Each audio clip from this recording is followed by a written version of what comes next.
रोटी दो चाय और दही बनाए। दोस्तों, आपको यहाँ पर रंग बिरंगे कुछ नाम दिख रहे होंगे। यह नामों की जो सूची है ये ली गई है आपकी NCERT की कक्षा तीसरी की पुस्तक गणित का जादू के पाठ 10 से। तो चलिए देखते हैं कि हमें यहाँ करना क्या है। दरअसल यहाँ जो नामों की सूची आपके बुक में दी हुई है, यदि आप खोलेंगे अपनी बुक का पाठ 10 तो आपको यह सूची दिखेगी और यहाँ पर कहा गया है कि जो आदिल है उसे इस सूची को संख्या देनी है और वो संख्या क्या होगी, इसे नंबरिंग देनी है। किसके हिसाब से? उसे यह बताना है कि क ख ग जब हम आगे की ओर बढ़ते हैं सबसे पहले स्वर आते हैं अ आ इ ई उ ऊ और फिर आगे जाकर आते हैं व्यंजन हमारे क ख ग। तो अगर हम उसके क्रम के अनुसार इन नामों को लिखेंगे तो सबसे पहले कौन सा आएगा, फिर दूसरा, फिर तीसरा, फिर चौथा। उस हिसाब से हमें इसे रैंक देनी है, यानी कि उस हिसाब से हमें इसे क्रमांक देने हैं। तो चलिए एक एक करके देखते हैं कि यह नाम जो है आखिर जो वर्णमाला होती है उसके हिसाब से पहला कौन सा आएगा, दूसरा कौन सा आएगा। तो यह रही हमारी वर्णमाला। स्वर और व्यंजन जो है वो सारे यहाँ पर लिखे हुए हैं लाइन से क्रम के अनुसार। सबसे पहले स्वर आते हैं फिर व्यंजन। तो अब हमें इसे देखते हुए बताना है कि सबसे पहले कौन सा नाम आएगा फिर कौन सा आएगा।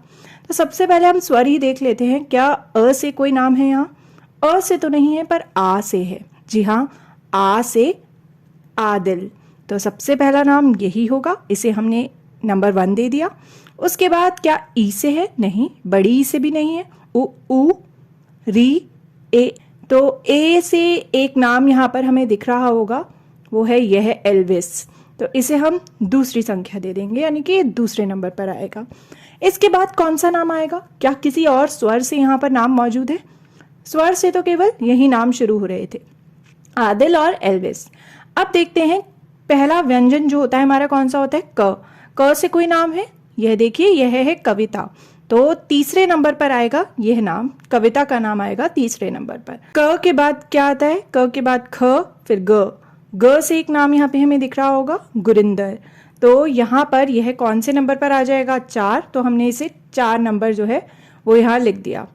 अब ग के बाद घ ड़ च छ ज से एक नाम यहाँ पर है जलज। तो यह 5वां नंबर हमें इसे दे देना है। उसके बाद ज के आगे बढ़ते हैं। झ ण ट ठ ड ण त से कोई नाम है? आधे त से शुरू होता हुआ यह नाम सेरिंग, जिसमें त जो है वो सिर्फ आधा है। तो स्टेरिंग जो है वो नाम आएगा अगले नंबर पर, यानी 6ठे नंबर पर। उसके बाद त के बाद कौन सा व्यंजन है? थ द से कोई नाम यहाँ पर है? ध न से नारायण। तो यहाँ पर यह हो जाएगा 7th नंबर। अब न के बाद है प से कोई नाम नहीं है, फिर फ, फिर ब से है बाईचुंग। तो इस पे हम दे देंगे कौन सा नंबर? 8वां, यानी कि 8th। फिर है भ म से है महादेवन। तो यह 9th नंबर आ गया यहाँ पर। फिर य, फिर र से है कोई नाम यहाँ? र से है यह नाम राजा। तो 10th नंबर हमने इसे दे दिया। फिर है ल, फिर व से कोई नाम यहाँ पर हमें दिख रहा है, यह रहा वर्षा। तो इसे हम दे देंगे 11वां नंबर, क्योंकि ये राजा के बाद आ रहा है। फिर आगे बढ़ते हैं। व के बाद श से कोई नाम है शारदा। तो इसे हम 12वां नंबर दे देंगे। अब केवल एक ही नाम बचा है, तो हम जो यह नाम है हर्षा, इसे दे देंगे 13th नंबर। तो हमारा यह जो क्रमानुसार जो हमें इन्हें लिखना था, जो इन्हें हमें क्रम देने थे, यानी कि पहले कौन सा आएगा दूसरा कौन सा आएगा, वो हमने कर लिया। किसके अनुसार?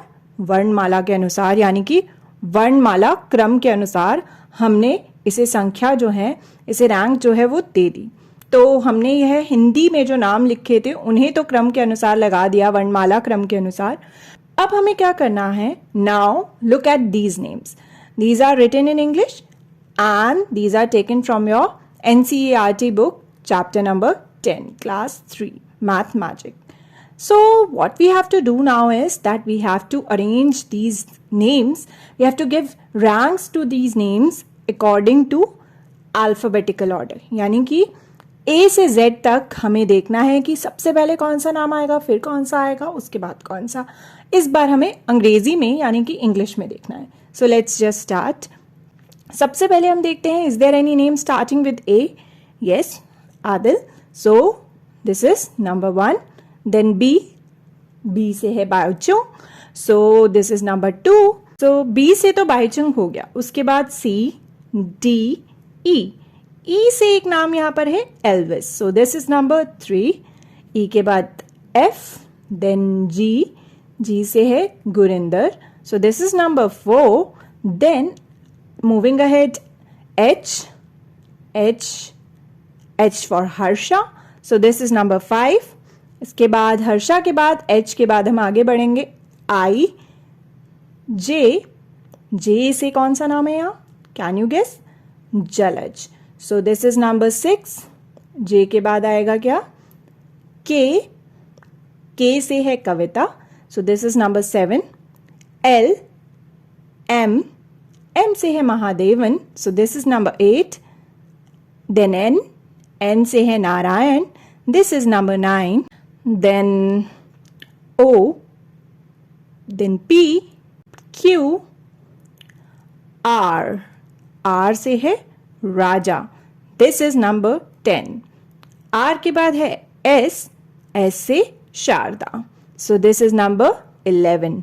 Then T से है हमारा Sering. T is silent but it is there.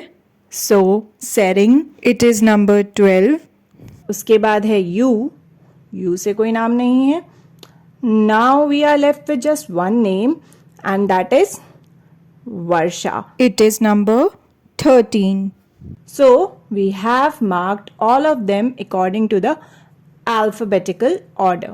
तो हमने इन सभी नेम्स को alphabetical order के अकॉर्डिंग रैंक कर दिया कि अगर हम अल्फ़ाबेटिकल ऑर्डर के हिसाब से आगे बढ़ते हैं तो पहले कौन सा नाम आएगा, फिर कौन सा आएगा और उसके बाद कौन सा आएगा. तो दोस्तों हमने क्या किया, हमने हिंदी में वर्णमाला क्रम और अंग्रेजी में इंग्लिश में अल्फ़ाबेटिकल ऑर्डर के अकॉर्डिंग जो नेम्स हमारे पास थे उन्हें रैंक किया, यानी कि उन्हें नंबर दिए कि पहले कौन सा आएगा, फिर कौन सा आएगा और उसके बाद कौन सा. ज़रा आप भी अपने घर के सभी लोगों के नाम लिखिए, अपने दोस्तों के नाम लिखिए एक जगह पर और देखिए कि यदि आप उसे हिंदी में लिखते हैं तो वर्णमाला क्रम के अनुसार किसका नाम पहले आएगा, किसका बाद में, और इंग्लिश में लिखने पर अल्फ़ाबेटिकल ऑर्डर के अकॉर्डिंग कौन सा नाम पहले आएगा और फिर उसके बाद किसका नाम आएगा. ज़रा देखिए तो.